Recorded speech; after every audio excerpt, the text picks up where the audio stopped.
Alright, hello everyone and welcome back. Today we're doing an attack and defend mission for the Lyran Commonwealth, and it's in an urban biome, which is going to add a whole lot of complications. So there is a set of structures we need to defend right here, that's this Lyran Base. There's also a set of structures we need to destroy, that's over here. There's also the requirement of avoiding collateral damage to buildings, which means that our artillery mech will be probably useless outside of shaped charge shots, which he has a couple of, and we do have the LRM-20 on him. But there's also 1, 2, 3, probably 4 enemy reinforcement lances that will touch down, not to mention the current attackers, and a defending lance near this, well, a blocking lance, I suppose, near their own base. So we have a lot of enemies to chew through. There is a future evac zone, and we may or may not be getting allied reinforcements. So we're fielding the same lance that we did in the last time. It's a little bit light for a thing like this. We do have the Phantom, we have as well the Osprey, and we have the new and improved Battlemaster as opposed to the Atlas that we had been fielding before. And our Super Griffin is halfway inside of a building, which could be a bit of a problem for us.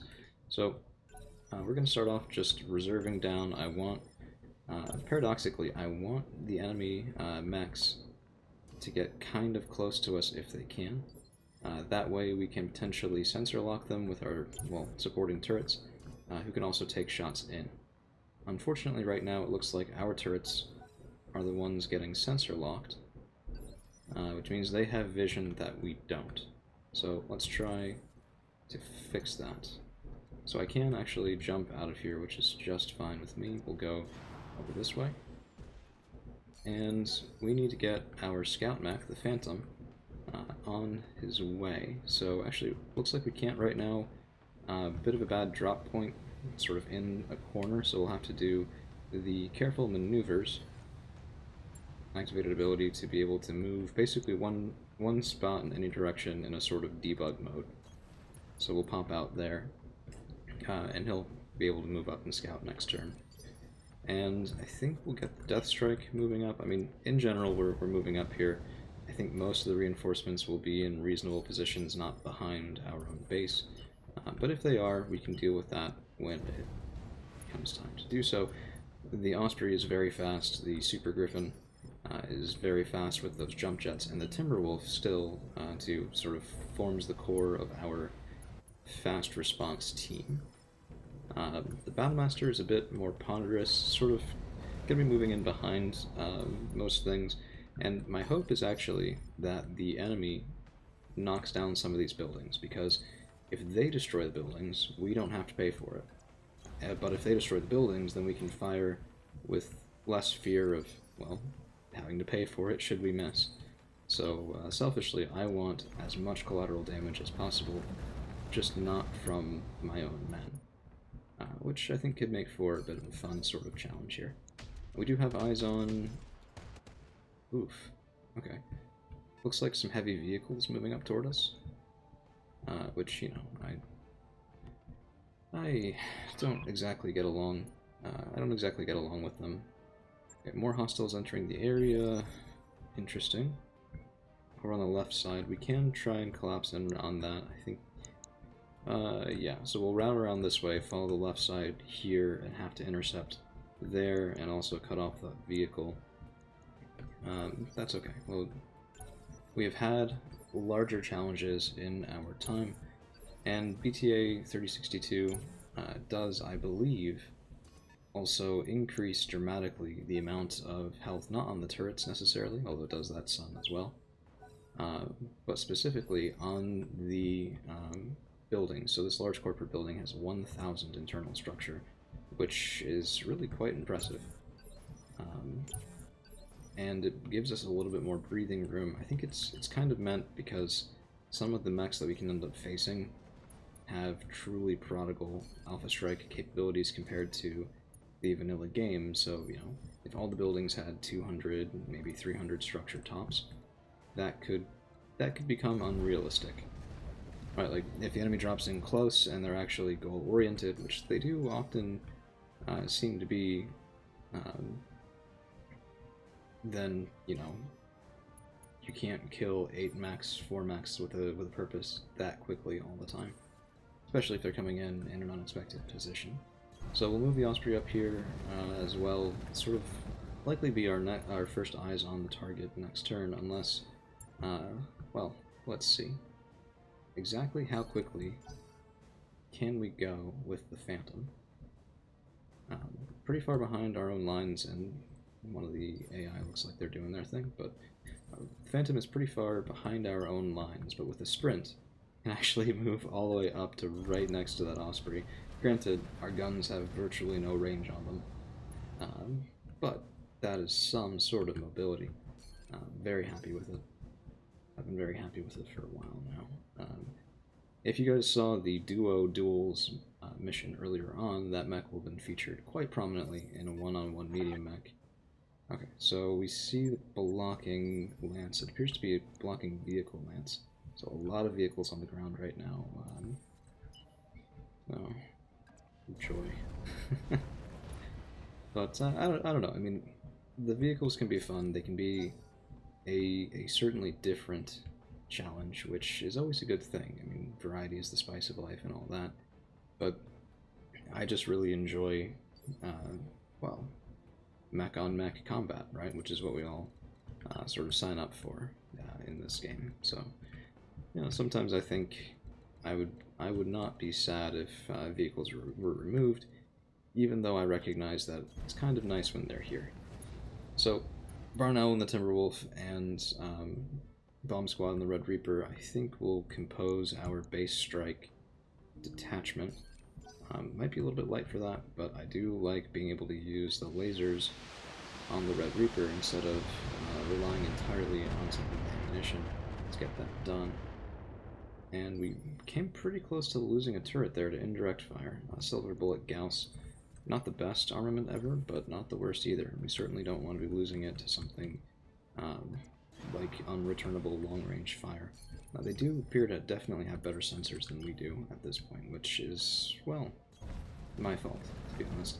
Skyros and the Highlander should have probably gone earlier and popped off a sensor lock, which we'll do right now.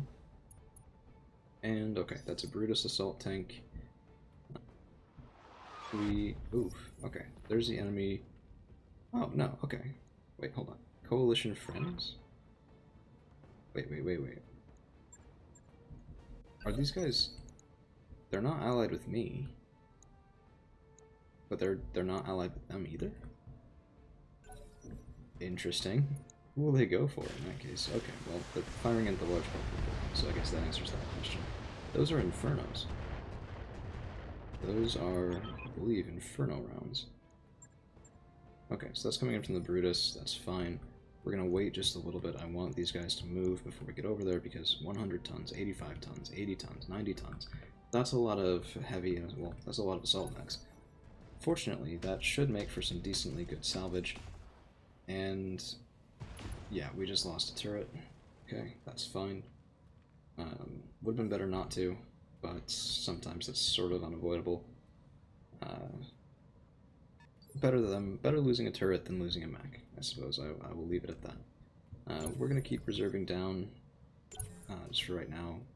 Yeah, okay, so there's the sensor lock I was hoping for earlier on. Make it a little bit easier to target that vehicle, and yeah, actually it looks like that new drop is not allied to anyone at all. So they're actually drawing fire from the enemy turrets, which works just fine for me. Actually a fair number of LRMs landing in on that 90-tonner, which, I mean, hey, I won't argue with that. And the rest of them should move on 3. Heavy rifle carrier, looks like it did a sensor ping on one of the, well, I'm not sure what to call them, because I would call them mercenaries, but we're also mercenaries. I don't know what this viewing angle is, but I can't change it until after the LRMs are done. Okay, that was fun. Yeah, okay, Atlas 7A. That is a different chassis. We have a 7D, and the SRM close range build, I think, is a bit more potent. Yeah, we could pick up parts for that. I wouldn't object. Let's see. Let's get our scouts. Well, let's reserve one more time. Okay, so they're reserving with us. That's fine. Let's get our scout up here and in the thick of things. And we can go so far with this thing. It's crazy. think the best position would probably be somewhere like this, and we'll get fire on... actually, you know what? That could work out. Well, no, because then we'll be in our own line of fire. Let's wait with the fast mover. Let's get some of the other things moving up first. See what I can shoot at. So the problem here is that any shots that miss, and there would be some with that accuracy, will go right into either that building or the buildings right in front of us, which would then take return fire. Oof. Okay, well, you know what? Let's do this one thing at a time. Let's move up to right here. That's actually pretty phenomenal accuracy, even without the precision strike. 92.7% chance. This building only has 75 health, so if we miss, we are toast. We're going to be using precision strike just to make sure of it. And... okay. Good. Dead vehicle. A little bit of overkill coming in from the death strike, and we do have to worry about ammunition on this, because there's going to be a lot of Op 4. So that was maybe not my best decision there. We probably didn't need all of that autocannon fire. I do just like watching it, though. It's kind of fun. And we see more of their mechs now, but still relatively bad accuracy. So let's move up with the Osprey, and I think the Osprey's goal will be... yeah, so we're going to come up here. I want these vehicles down. I want to let these assault mechs move over if they can, because I see no reason not to let them do that. Plus, they should be slightly easier to kill than... well, the vehicles should be slightly easier to kill with something like the Osprey. Oof, that was a little bit chunky graphics there. But we do open up the structure on that heavy rifle carrier. We don't kill it, but I think that's good enough for me for right now, because we can follow up with the Phantom with those heavy smalls, and that'll actually be a worthwhile decision. Okay, so their vehicles are moving up toward us. PPC fired, going in, and surprisingly landing all 3 hits on that Stalker, which, let's take a look at salvage potentials here. The Juggernaut would be kind of fun. Never really seen that before. The awesome 9Q is always a fun thing as well. Not really that interested in the Stalker 3H, and I am happy with the AS-7A. These are restoration... those are Arano restoration mechs that we're destroying while simultaneously helping them win the war in the story missions. That's pretty goofy. That's funny. Alright. This guy, his front is actually exposed, not his side. So we're going to come up right here and get a frontal shot on him, higher chance of hitting that exposed structure. And we're not going to do a precision strike. We only need to land one of these. Actually, no, with his damage resistance, that's 2. Fingers crossed. Okay, yeah, so that is destroyed. Pretty good use of that Phantom, I would say, in a role like that. Okay. Let's see what they're moving next. Should be that vehicle back there. Looks like it's the only thing on radar anyway that hasn't moved yet. Okay. Yeah. And those are big guns. Looks like autocannon 10s, or maybe heavy rifles. This is a rim lance. And they destroyed a building, but we didn't damage it. So here's the quirky thing. If we so much as damage a building that then they destroy because we've damaged it, it gets counted against us. That's the real pain here, because, I mean, we didn't destroy it, right? But if we do so much as a single point of damage, then that protest really doesn't matter that much. So, Announcer in the Battlemaster can't get good enough accuracy to make that shot safe for not destroying buildings around. So we're going to hold our fire there for a second. And the Stalker is taking more LRM fire from our enemy turrets here, which is actually quite nice. No complaints. Timberwolf can move up and around. Would probably be in range there to... yeah, okay. Ooh, big turrets. Yeah, okay. A lot of evasion on these guys. Yeah, now is where a streak SRM would actually have been a useful thing. As it is, we're going to hold our fire. Potentially a little risky, but I think we'll be alright with it for right now. and we'll also get the Red Reaper moving up. Holding fire again just to avoid that collateral damage. And the Highlander, I can't imagine the Highlander has a good enough shot with Shape Charge at the moment, but we can always look for it. We might be able to get it on, yeah, actually, yeah, we can do, let's do this.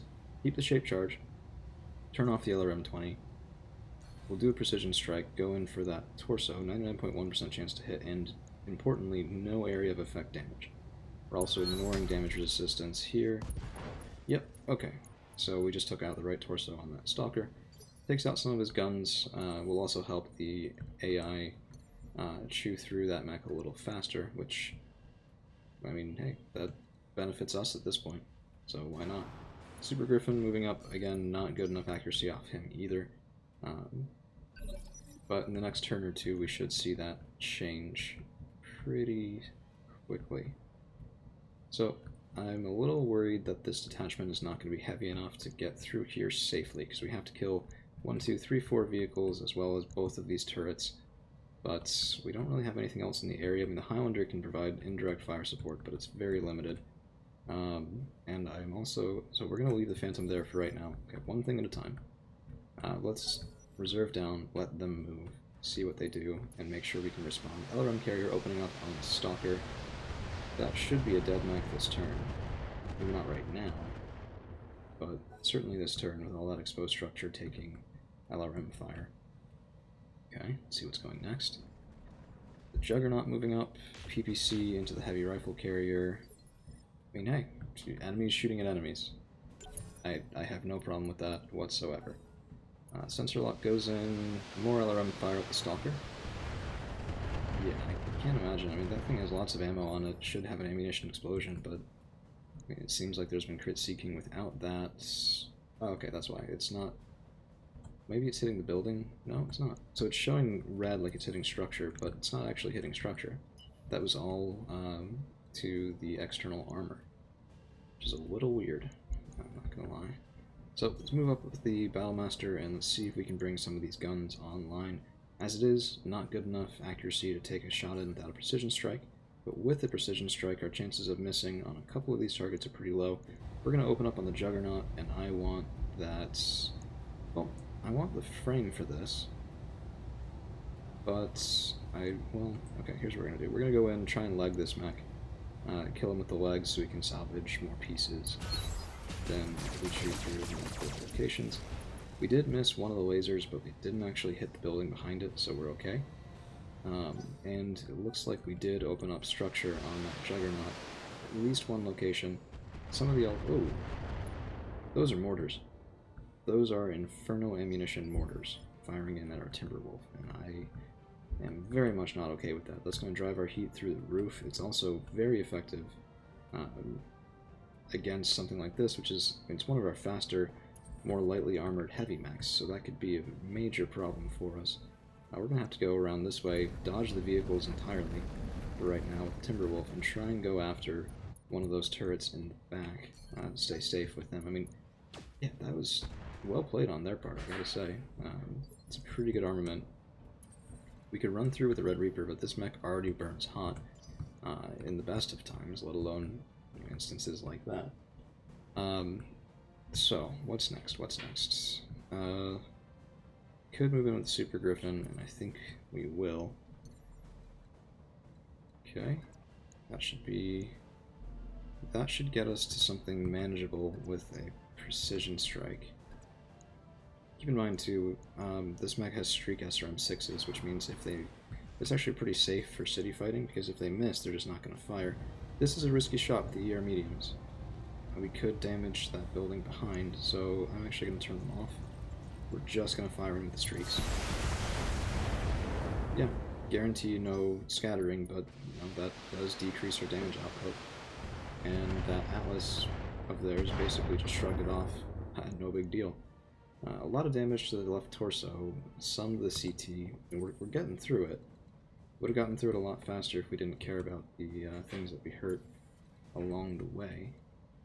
Let's get the Highlander moving up a little bit more.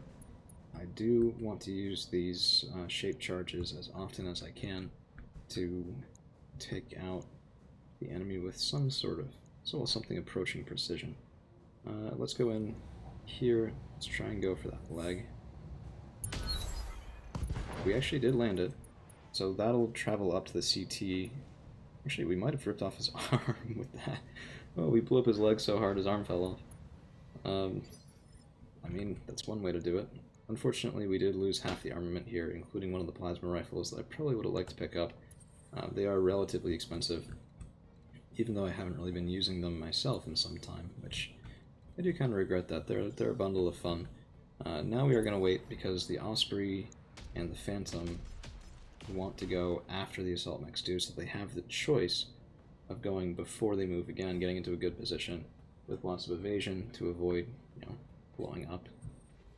In fact, quad PPC shots off the Awesome going in on the Phantom, every single one of them missing, which is good.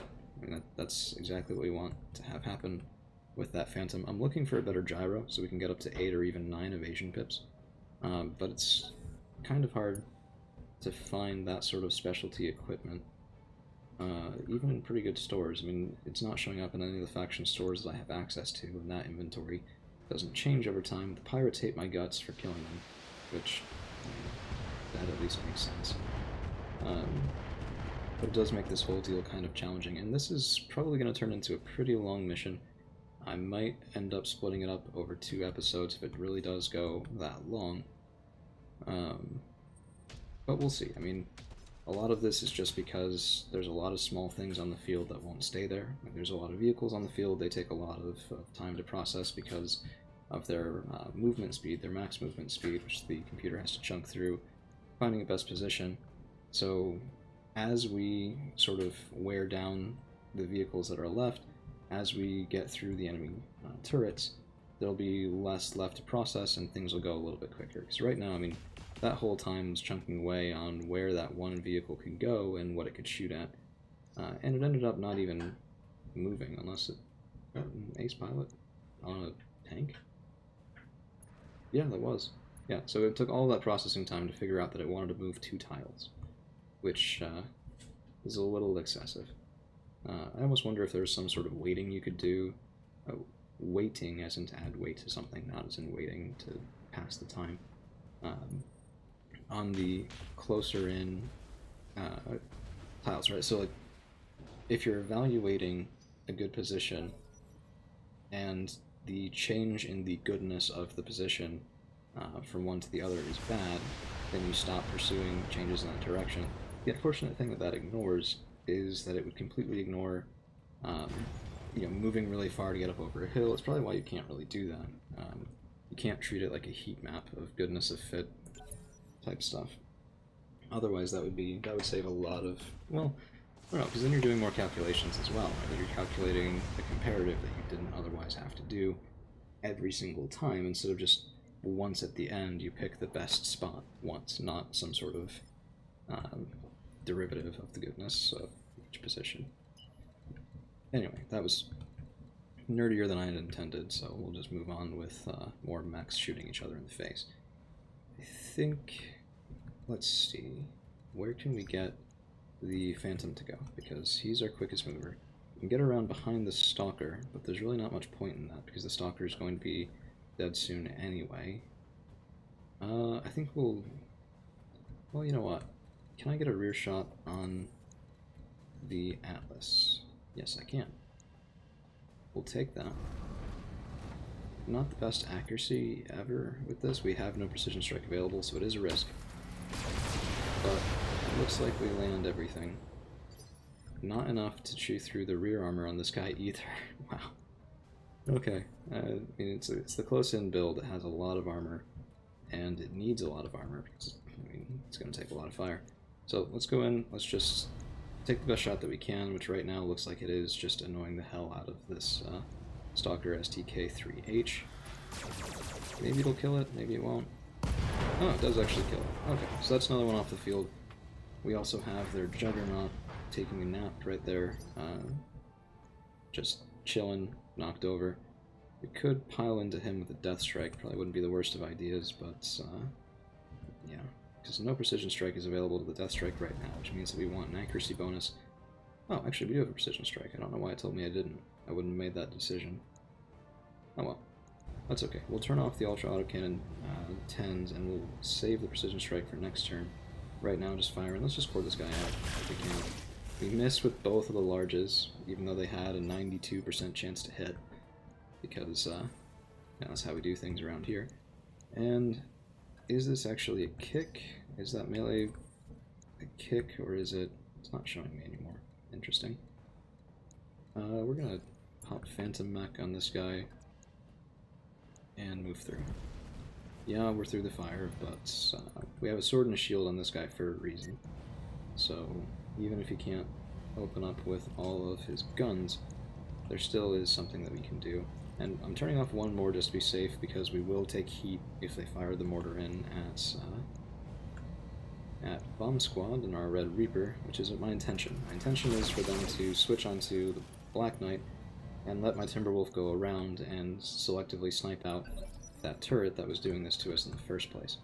So, moving down to 6, and we can move down to 5. That should have the Timberwolf on it, so we can move over there and start looking for their turrets. Fire coming in on the Atlas potentially could hit our Osprey if we're not lucky, but it looks like most of that does go right in on that Atlas.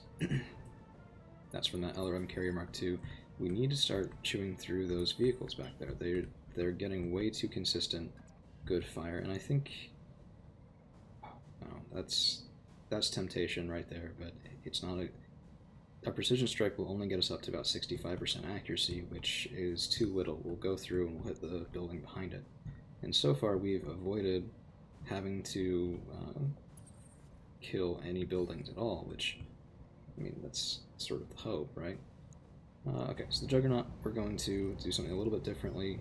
We're going to go with FTL rounds, and hopefully if they miss, they don't all hit a building. And yeah, okay, so I did that to avoid the scattering calculation on every single missile.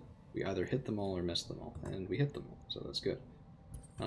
Super Griffin can jump. Can I get a rear angle shot? Anybody? Yes? Okay, we're going to jump around behind you. And this is a little risky as well, but I want the lasers firing, so I want this awesome dead. Okay, we actually got lucky there.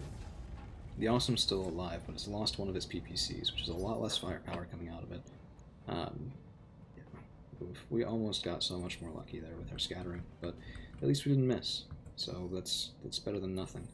Barn Owl and Bomb Squad can wait for right now, and let's see what we can do with Slapdash. Can I try and finish off? No, so I cannot get another rear angle shot on that Awesome. What I could do is I could stand here and shoot in against the Atlas again, but I don't think I'd be able to kill him. And standing there would be pretty much suicidal for our Osprey at this point. So we're just going to move down past him, angle back a little bit, 5 pips of evasion, and do a precision strike in at him from this angle. If we can panic the pilot out, that's fine. If we can bore through that damaged side torso, that's fine. We do actually get structure exposed there and take out an SRM-6, which works for me. We're starting to show cracks in that just Mongo mech over there. Okay, so that's not enough evasion pips. We need a little bit more than that to call that a safe move. We're going to move all the way up and around. So moving from one side all the way down and through and across to the other, to get on the other side of that downed Juggernaut, and try to finish him off with our heavy smalls. Okay. We got through his armor into the structure, but not enough to kill him, and that, I mean, that is one heck of a mech to be able to take that sort of beating and not care. So, we're reserved down to 4 now. LRM's going in. Very nice, very, very nice. That Juggernaut was about to stand up, and instead he actually got completely destroyed by our turrets. 3 salvageable parts. Unfortunately, we need 4 in order to build them ourselves, but hey, that's better than nothing. We could... yeah, okay, let's wait down to 3. Well, you know what? That Awesome moves on 3, and I'm happy if we can get some good damage in on him, but yeah, our accuracy is just not good enough on a mission like this where we need to be careful with our shots. So yeah, let's reserve. It's okay. Something shooting at the Phantom. Looks like we've drawn... Oh, no. Okay, so this is actually a problem. That Phantom is a light... well, it's basically a light mech. It's a 40-ton medium, the lightest medium possible. And it does not stand up well to AoE fire. Its armor is just too thin. Its armor is its speed, not its physical armor. So if we draw mortar fire, that mech could go from perfectly fine to having a real bad day real soon. Which makes the job of that Timberwolf that much more important, right? Like we need to get over there, and we need to take out that mortar turret, or we're gonna have, you know, men and equipment losses. That one mortar strike was able to take down a significant fraction of our armor, particularly on that right arm, which has 3 irreplaceable heavy small lasers. I have no spares for that. So this build is only viable with the equipment we have right now. Nothing else. So let's go around the side. Hopefully we get within range of that mortar turret on the next turn before it has a chance to open up. We will have to fire everything we can, even a risky shot, in order to take it down. And actually some more Inferno fire going in on the Atlas 7A. Looks like we've rolled a bit of a toasty Op 4 here. Okay, so these guys are moving on 3. I'm not moving the Red Reaper before they go. The Battlemaster doesn't have good enough accuracy, but we can just come up right close and personal. And, well, let's see what Battlelord will do for us. Yeah, that's pretty bad accuracy, but let's just do it. We somehow avoid hitting a building, and we landed 5 out of 7 of those ER mediums, opening up structure on the Atlas. Pretty nice. Pretty nice. This should be those 3 vehicles, and as soon as Red Reaper can close with a nice kick, they should go down pretty quickly. Well, they are heavy vehicles, so you know it won't be super easy. It won't be trivial, but my hope is that it won't be as bad as it otherwise could. So let's actually go over here, do a kick. I know this guy hasn't moved yet, but I want to see if I can take those rifles off the field before they have a chance to fire. And if I can't, I'm not that worried about that payload. So, okay, we had structure exposed. Oh yeah, okay, we got lucky. That's a tank down. Wasn't quite expecting that, to be honest, but yeah, I mean it worked out in our favor. So now we just have the PPC carrier there, which is, you know, probably the one that I should have kicked, but I doubt we'll be able to kill him in one attack either. And he didn't do anything. He just sat there. Okay, that's a choice. It's not a choice I would have made, but I mean, hey, whatever scoots your canoe. Okay, we have 2 choices here. We can go in against the Awesome, but the Awesome isn't moving until next turn, or we can go in against the Atlas, who will be moving on initiative 1. Let's open fire with everything, see how he likes it. Oh yeah, very nice damage. I'm surprised we didn't get the right torso there. The pilot is bleeding out. Actually, pilot eject, so we got 3 salvageable parts from that different Atlas chassis, which I'll probably be picking up in salvage when we are done. So the Phantom needs to get out of here. We need to become invisible from the enemy mortars until they're gone, and even then we're going to have to be very careful with this thing, even after only a single round of sustaining enemy fire. Goes to show how fragile that build is. I mean, it's a good build, don't get me wrong, but it is a very fragile build as well. We don't have a precision strike with the Osprey, which makes that shot too risky to take. Let's just reserve down. Now that we're on 5, okay, so some fire going on off the Battlemaster. That's fine. That's probably the LRM carrier, one of those vehicles that we still have to get through. Yeah, it looks like that was the LRM carrier Mark II. Might actually be a good target for Red Reaper on this turn. But let's see first what we can do with the Timberwolf. Okay, so I can get some, but not all, of the turrets. So if these guys are direct fire, I've just opened myself up to a lot of damage. Ultra AC-20s, oh my goodness. LRMs, so that must be the The one that we can't see is the mortar turret, because of course. And let's chance this, because some of these buildings are targets.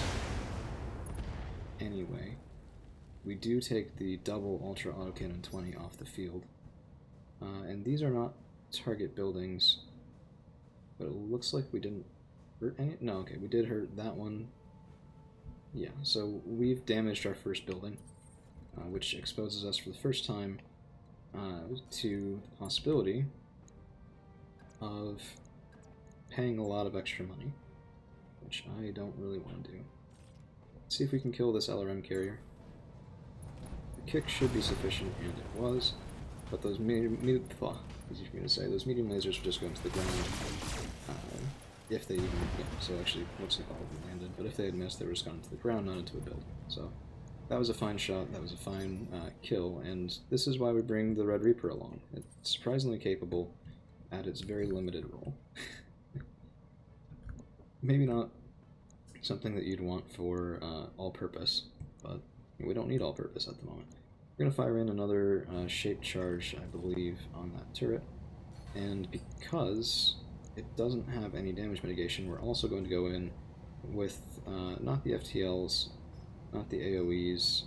Okay, good. We'll go with the FTLs. I need standard ammunition on here, but I don't have it. Okay, so we landed it, and not quite enough to get through the armor on that thing. So if we take a look, 43 armor left. There was 300 initially, so we still did very nice damage. But let's actually, you know what, we're just going to stand here, the Super Griffin, and kill this mech. Okay, when I said kill that mech, I didn't mean not kill that mech, I meant kill that mech. But instead, we've not killed that mech, so now we have a bit of trouble. We're going to have to open up with the Osprey now, even though I really didn't want to, because that is risky. Okay, take a shot. Okay, it's okay, it's okay. Another PPC destroyed, but the problem isn't just the PPCs now, it's actually because our Griffin doesn't have evasion, he could just turn around and punch or kick us, which would be a lot of damage coming in from chasing that heavy. And yep, we found the mortars, and yes, they're damaging the building that we damaged as well. So we need to kill that thing, and we're going to have some heat trouble while doing it because of taking down the other turret this turn. So let's move the Battlemaster up. We do have a precision strike available, and I'm debating, do we put that into this vehicle, or do we put it into the awesome? Let's take a look at our accuracy. That's pretty good accuracy. Well, no, actually, I was trying to get the building. Okay. That is risky. You know what? We'll wait for the Death Strike to do it. For right now, let's shoot in at this Rhino. With everything we've got, it should be more than enough to kill it. Actually, it looks like it wasn't, because much of our damage scattered much more than I was expecting. Fire going in on the Super Griffin. A lot of that's going to hit this turn. Yeah. Again, because we have no evasion, Super Griffin just stood still and fired. And did we just got hit by friendly fire. How rude. Yep, more LRMs going at the Super Griffin. I was kind of hoping that we'd draw the attention of the mortars from that, but Timberwolf is just too close now to be ignored. And the Death Strike, that's a risky shot. That's a very risky shot. Okay, what if we get up here? I mean, yeah, that's better. We risk killing a building with this. But we need this mech dead. We have a precise strike, which I hadn't realized. This should alleviate most of our problems. Yeah, okay. So that awesome is not dead somehow, but... Please? Yes, power eject. Very nice. So now we don't have the danger of getting punched by that thing. We still have 3 reinforcement waves that haven't even landed yet, which is a little terrifying, but I think we'll be okay. That was from the heavy Shrek tank. So we'll keep working through with Red Reaper. We might need his firepower on the next turn, though, to kill that mortar turret, which I'm hoping we don't. I'm willing to push the red line a little bit on the Timberwolf, but the problem is, while we're on the topic of irreplaceable arms, the Clan SRM6s that I put onto that Timberwolf are also irreplaceable. Truly, in hindsight, I have too much irreplaceable equipment on the field right now. It's one thing to have it, it's another to be able to use it. But again, I mean, if it just sits there forever, it's not actually helping us do anything, and that's not good either. So this is the heavy mortar turret. We can actually alpha strike. Precision strike is 99.1% chance to hit. Let's see what we can do. Yeah, that was quite an alpha strike, and those mortars are finally offline. Makes it a little bit safer. We're still going to have to leave the Phantom out of general combat for right now, just because it's too fragile until we see what we're really going up against with the later Op 4. So hopefully this will get us a dead Shrek PPC carrier. Exposed structure with the kick, always a good sign, and the lasers should be able to crit seek down. What? Yep. 3 turns, 3 tanks. That is some very nice performance out of this BLX KNT. If only it was a BL7, but yeah, the man can dream. We're gonna hop right over here and open up on the Rhino with mostly just the streaks. Clustering is pretty good there for getting through the armor on that guy, but it didn't turn out to be quite enough. We couldn't really push it more than that because we would have run over the red line, wasting ammunition explosion for really no good purpose. But a lot of support coming in from our own turrets, not quite enough to kill that guy, but that is structure exposed. Enemy LRM fire coming in and scattering a couple of shots on the Battlemaster, nothing too terrible, not really concerned about that. And I think the Battlemaster will move up. Maybe? Not good enough accuracy for that. We won't. Well, we shouldn't at least have a precision strike available to us. But I do, well, you know what? Let's just do the safe thing and kick this guy. Because why not? We also don't want to fire with all the ERs because we're standing in fire, which means that we can't sink heat quite as well as we usually can. And yeah, that is another dead vehicle. So there's only 2 vehicles left. That should actually speed up the enemy turns quite a lot, now it's not having to do all those calculations. At least not as many of them. We've also destroyed the Arana Restoration enemy Op 4 Assault Lance that came through. Still some more killing to be done, but we actually don't have eyes on anything right now, so let's reserve down to 3. They should still be able to fire at us. And this will be the Shrek AC carrier. Yeah, landing some good fire on the Battlemaster, who only had 1 evasion pip that round. And this is my worry with going a little bit lighter than the Atlas, right? Like, this thing's still going to draw fire, and it's actually taken pretty heavy damage on both the right torso and right arm already. So really the mech that I'm probably happiest with out of all of this has to be the Death Strike, just performing excellently in pretty much every occasion. Let's go ahead and open up fire again. We do... we kill a building. No! We had an 82% chance to hit, and we killed a building. Okay, so we miss out on our bonus. We can kill 2 more buildings before we end up having to pay for the pleasure of getting paid to do this mission, which is not exactly where we want to be. So let's go in with a shape charge here with a long tom, and that is a dead mech. Or not a dead mech, that's another dead vehicle. And that's the full second group of vehicles. I kind of wish we'd done that first, to be honest, and not killed the building over there, but nothing we can do about it now. So let's reserve down, and their last turret has done its move. Well, it's non-existent move, but move nonetheless. And let's go ahead and move up with the Osprey. So now we're in a bit of a intermediate sort of position here where we need to kill still these 2 turrets, but we also need to start chewing through the enemy base and just sort of awaiting reinforcements to arrive, but also making sure that we're in a good position to ambush them quickly and take them off the field as soon as they do touch down. So I want to wait past those turrets, because, yep, they shouldn't have any targets, they shouldn't be able to hit us. And let's make sure of it. Yep, there we go.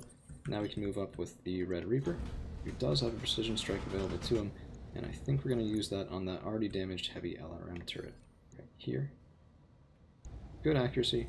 Let's fingers crossed we don't kill anything that we don't want to hurt. And yeah, a little bit of overkill on that heavy LRM turret, but better safe than sorry on targets like that. Now we're going to go in with, I believe, we have 2 rounds left with the shaped charges, and I think they are quite effective at getting through the single hit location armor on these heavy turrets. So let's do that. Let's go in with the LRMs as well. Yep, a ton of damage coming down. Still not enough to kill, but good enough for me for right now. And we cannot get a direct fire the Osprey, so let's save that. And instead see if we can get a direct fire shot on with the Timberwolf. We can. Okay, this is the last enemy gun on the field for right now, but they will have more to replace them soon. So let's be a little bit judicious with our SRM usage here. It should be still enough to kill this turret easily, and it is. Okay, so there's nothing shooting back at us right now. We have a couple turns to just close the gap a little bit with those building targets. And why are you not showing me where I can move? Come on. There we go. Alright, so now's the time to start dealing some damage to those. We will have to be, again, careful with the Battlemaster. That right side really got completely chewed through. And this is not a good firing position. There's a building that we don't want to hurt in the way of the buildings that we do want to hurt, which is kind of annoying, to be honest. I really want to take that shot, but I really shouldn't. Okay, this one we can take. We have enough ammo left with the Ultra AC-10s, and I think this is a fine idea. And yeah, that building has something like 1,000 internal structure, so even the full Alpha Strike from the Death Strike, which has killed mechs before and had, you know, had ammunition, well, had damage to spare, isn't able to handle that. So Super Griffin will stay around this area as a nice flanker in case we get something moving back to where we started. No idea where those enemy reinforcements will touch down until they do, naturally, which makes this a little bit challenging to predict and to get ahead of. And we're very close, I would say, to taking down the first, well, not very close, it's still got a lot, but we can actually get some pretty good use out of the Phantom here. How are you so bad at shooting a building? It's not moving. 80% chance to hit a building that's huge and isn't moving. Good job. Good job. Alright, opening up with all the heavy smalls, and that large corporate building is nearly gone? Nearly gone.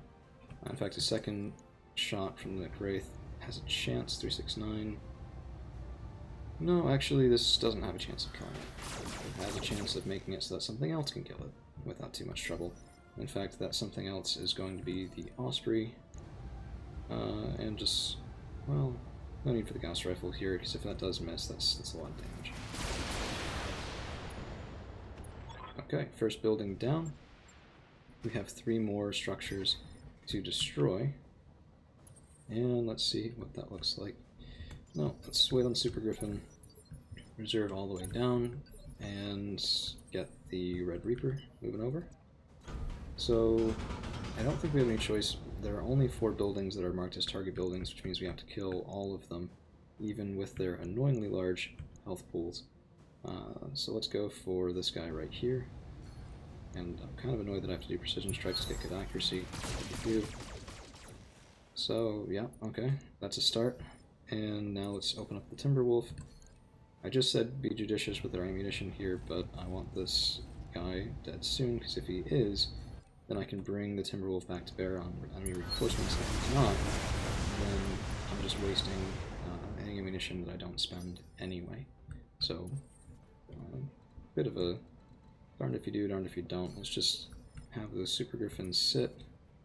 We'll have the Battlemaster retreat a little bit, because I don't like the idea of him being the first thing enemy reinforcements encounter. He won't be able to dodge all that incoming fire. The Death Strike is too efficient at killing these buildings to waste not killing those buildings. Of course, this is probably a shot that we shouldn't take because of the number of our own mechs in the way. So let's wait for that for right now, and can we open up? This is probably not worth it. Yeah, it's not worth it. That's fine. There's no use in sensor locking a building, it doesn't move, so that's just what it is. Alright, a little bit of tedium here as we go through these corporate buildings, but it has to be done. And, oh man, so close. That was, how much is left? 74? Okay, well that's a fine job for the Osprey. So we'll move you up here, take a shot in. If we kill these buildings, we'll get a notification of potential evac point, which will make it a little bit safer to continue operating for the rest of the mission, because we can pull out at any time. The problem with that, though, is you need every mech to be on the evac point, which, if we're so spread out, is going to be very difficult to actually achieve.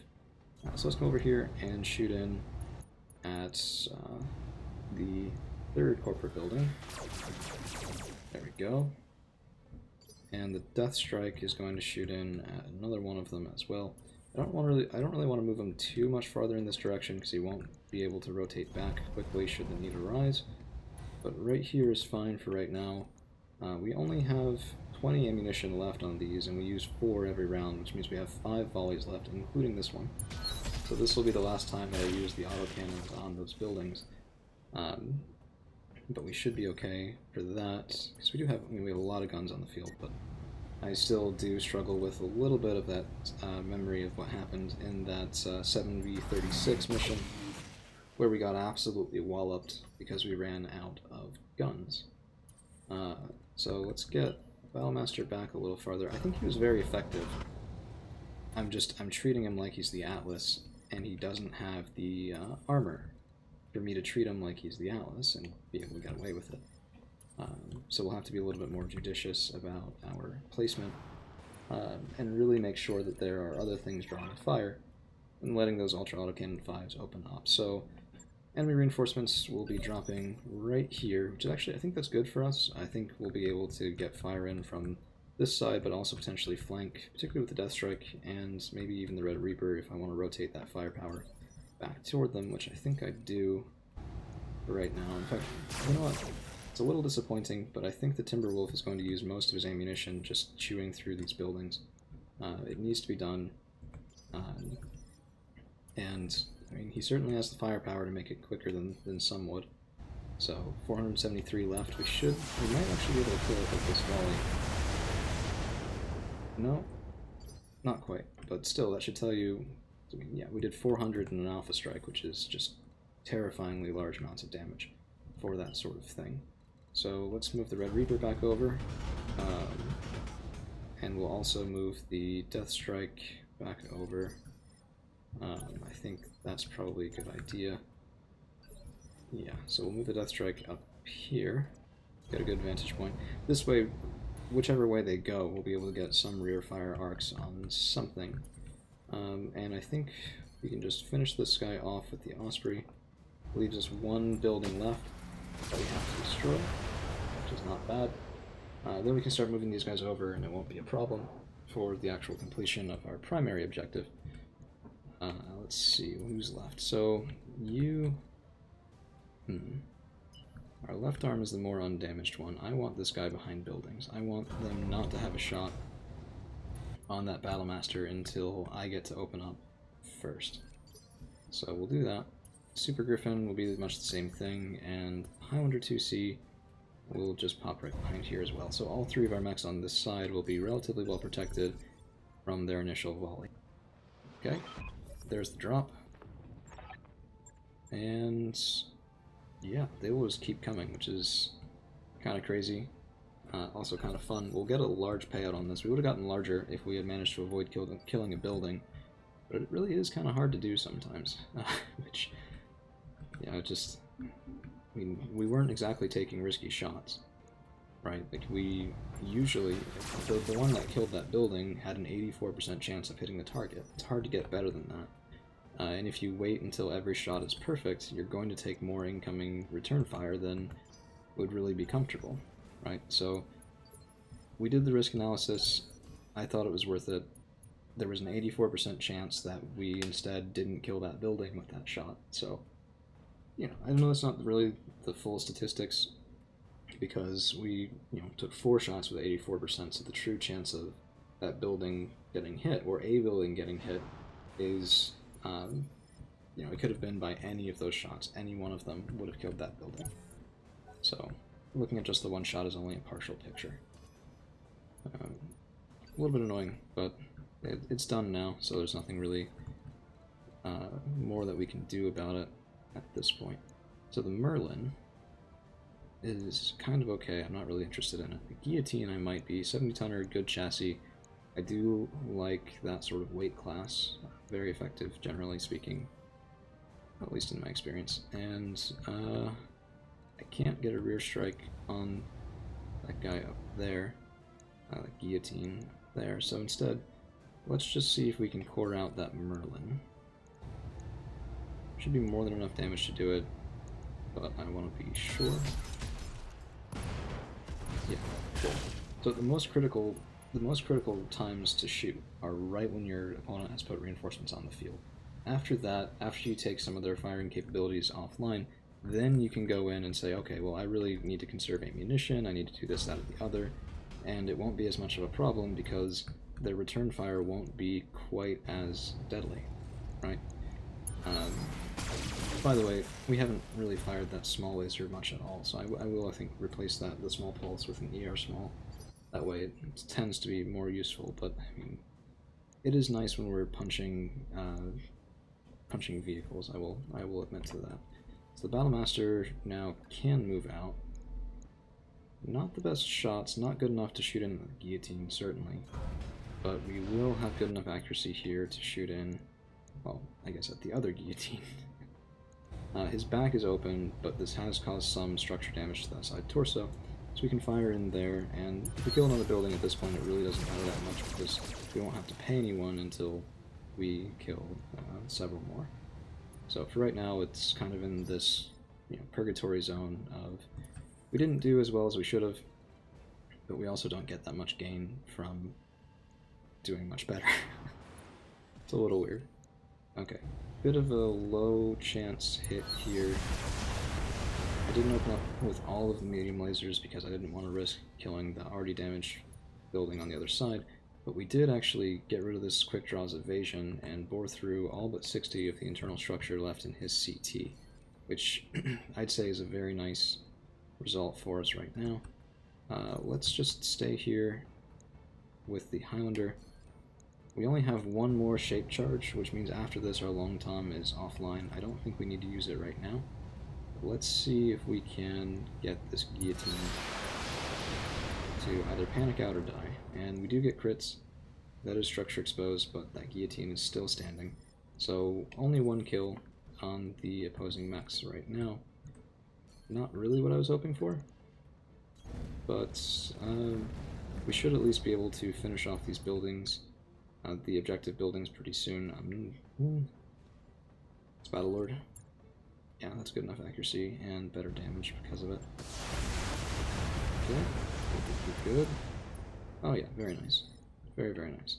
And we finally do have the Osprey, who I think... So we could get a long-distance rear shot, but it's obstructed, which means we have a high chance of hitting and killing a building. So instead we're going to just try and finish off this last objective building right here. It should be fine. If we do land the Gauss, that should be enough damage, and there it goes. So we could evac right now. Wait, hold on. Oh.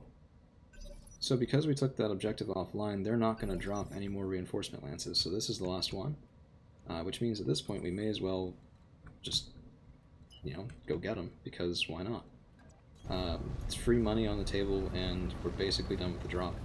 So, sorry about that. I kind of intended to fight them all. I didn't realize as soon as I killed that last building that we'd be cutting off their enemy reinforcements entirely.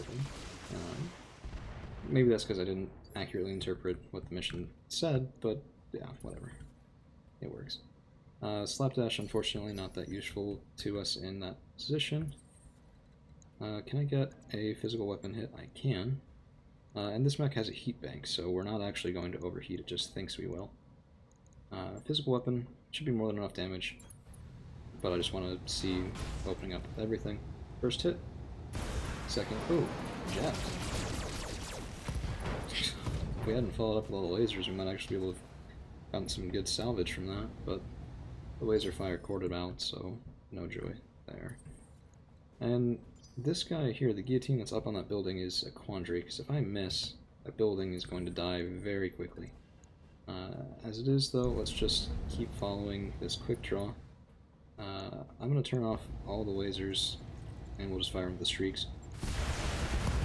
Yep, that's it. Very nice. Only one of them actually had to hit the CT, 6 missiles, 10 damage each, 60 structure remaining. Pretty simple math there. And who do we have left moving on 5? That's useful. Nobody. Well, okay, I mean, if there's only one guy left, then there's no reason not to do the shape charge here, other than there's a 16% chance that we blow up the building with this. But we didn't. We actually hit the guillotine. Didn't knock his evasion pips, but we did a ton of damage to him. So we can't be happy about that. And our turret support is opening up. SRM destroyed, standard engine crit. Yeah, this mech is not long for life. Hopefully he jumps off the building, and we can shoot at him on reasonable ground. And he does. Ooh.